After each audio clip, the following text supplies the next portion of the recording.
หมุนไปทางนู้นเออ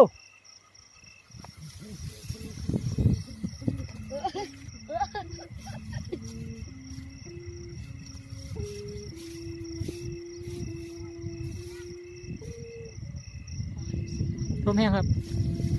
เบาล่ำไหมมีปอดวะเนาะปีกมือครับไฟหมอแบดมินครับ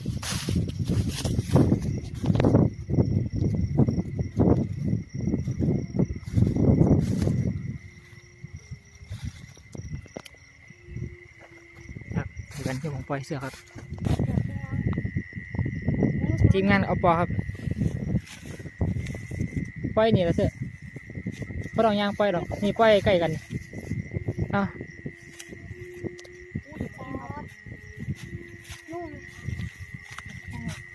บ่ายเห็นเขานอนอยู่มันลงมาดังเห็นว่าสีเรื่องแสงแสบดาขึ้นหน่อย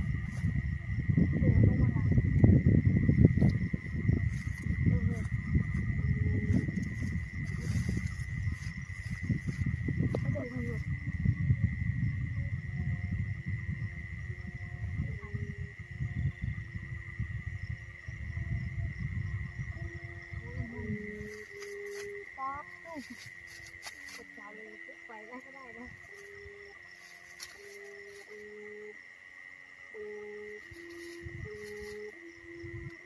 พี่จะนุ่งเดี๋ยวไปท่านึงก่อนนะบ้างดีๆนะ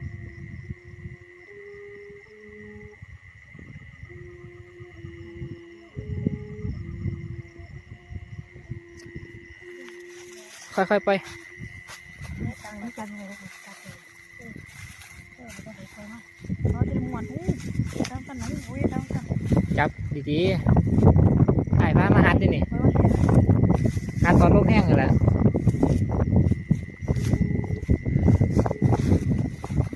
ตอนนี้ใหม่จับอยู่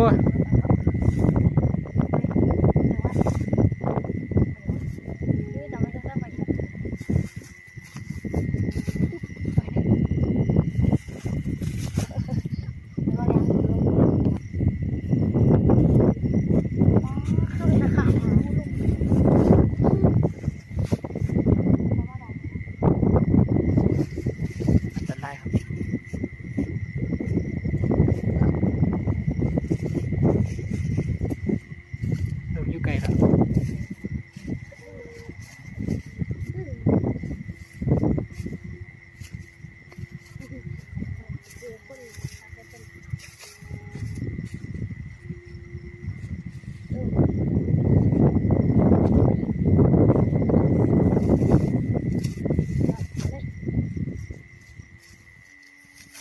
นี่สิเดี๋ยวร่มนรกร่มนรก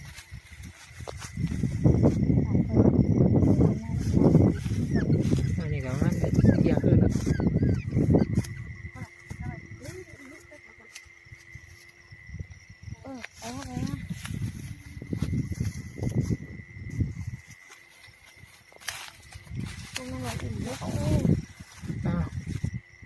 หัดไว้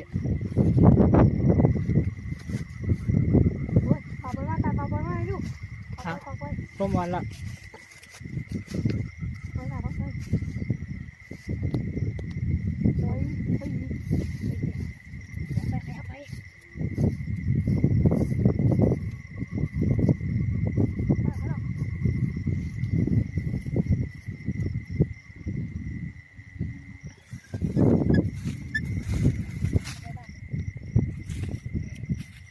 นี่กับเสือกในบัตร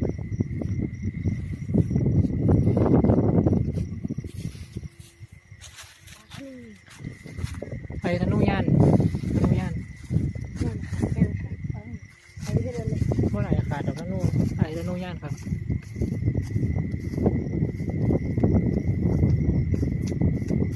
เห็นว่าน้องลำไม่น้อยแล้ว